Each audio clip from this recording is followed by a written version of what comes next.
امام عاشور وعرض كونيا سبور.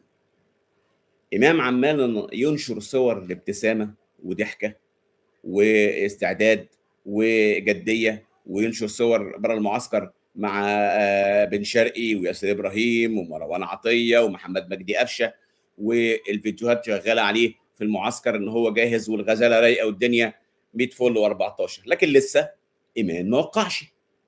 في الوقت ايه بقى اللي كونيا سبور لا زال مهتما بالتعاقد مع امام عاشور، ورفع عرضه من 3 مليون دولار اللي رفضوا الاهلي ل 3.5 مليون دولار اللي رفضوا الاهلي، دلوقتي بقى 4 مليون 250 الف دولار، وانا بقول لك برضه هيرفضوا الاهلي.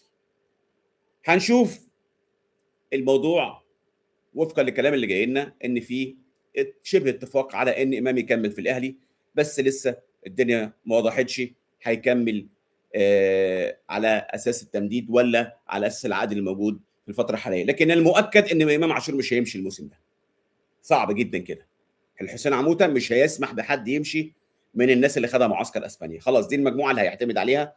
وبالمناسبه منصف بقرار الجزائري الجناح الجزائري وصل بالفعل زي ما قلت لكم، اهو قلت لكم هيوصل على الثلاث، النهارده الاثنين كمان مش للثلاث، وصل بالفعل الى معسكر الاهلي في اسبانيا وعمل فيديو ووجه التحيه لجماهير الاهلي وقال لهم انا مبسوط بالانضمام للاهلي، وان شاء الله الموسم الجديد يكون موسم سعد ونجاح عليا وعلى النادي الاهلي، وانا متحمس للغايه عشان ابدا الموسم الجديد مع النادي الاهلي.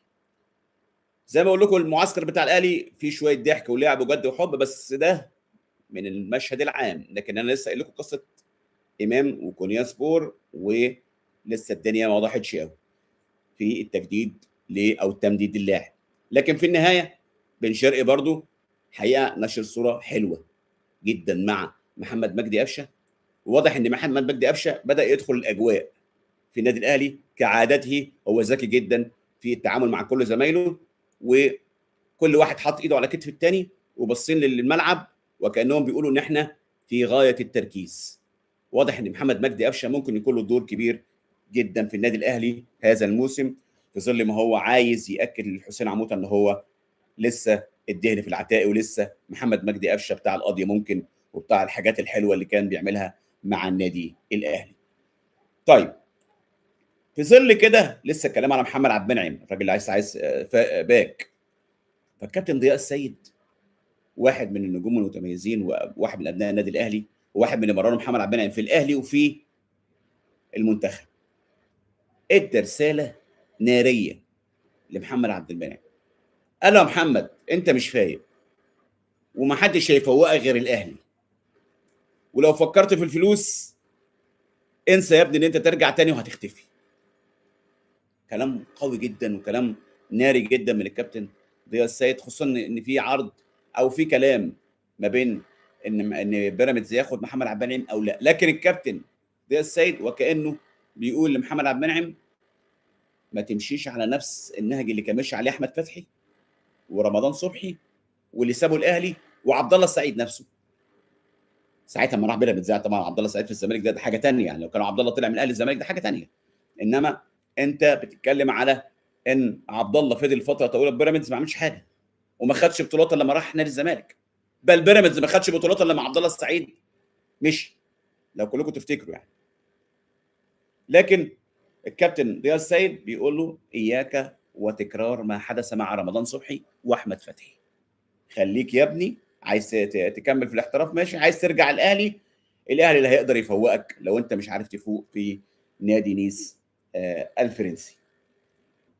محمود صلاح اللي قلت لكم خلاص الطفل المعجزه قرب، اهو قرب جدا جدا جدا 3 جدا اهو، وممكن خلال 24 او 48 ساعه مش اكتر من كده الصفقه دي تتم، وهتبقى تقريبا الصفقه الاخيره او قبل الاخيره اذا الاهلي جاب مدافع او اذا رجع محمد عبد المنعم.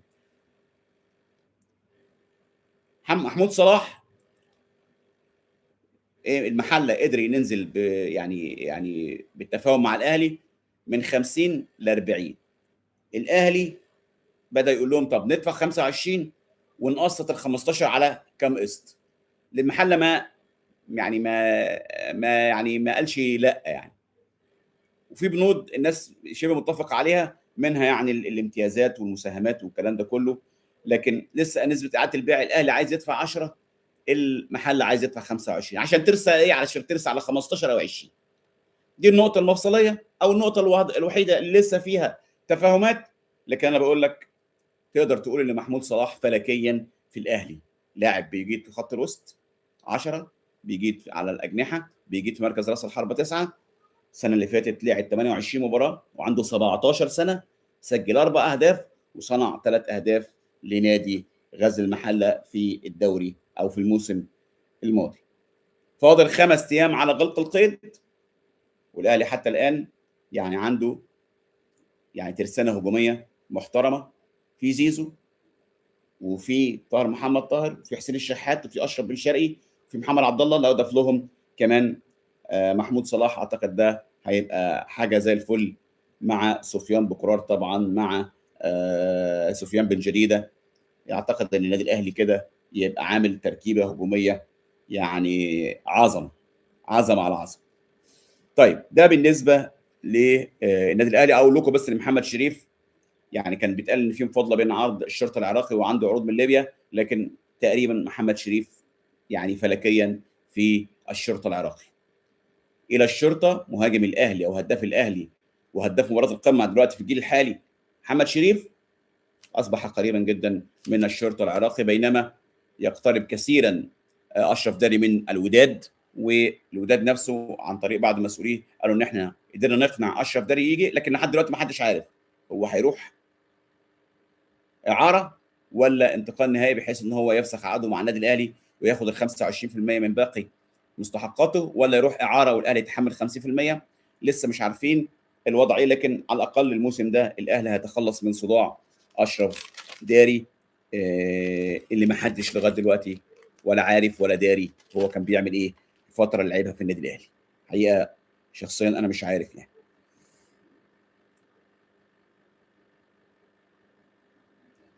فدي القصه تاني، بكرر لكم الكلام اللي قاله كابتن ضياء السيد، اللي حذر محمد عبد المنعم وقال له الفلوس طريق الشيطان. انت عايز طبعا، ما فيش حاجه اسمها يعني الفلوس طريق الشيطان يعني قوي، لكن الفلوس حلوه محدش يقدر ينكر، والاهلي هيدي له فلوس، بس الاهلي مصمم على سقف معين. فكره بقى انك تاخد 1.5 مليون دولار والكلام، الاهلي مش هيدفع الكلام ده خلاص.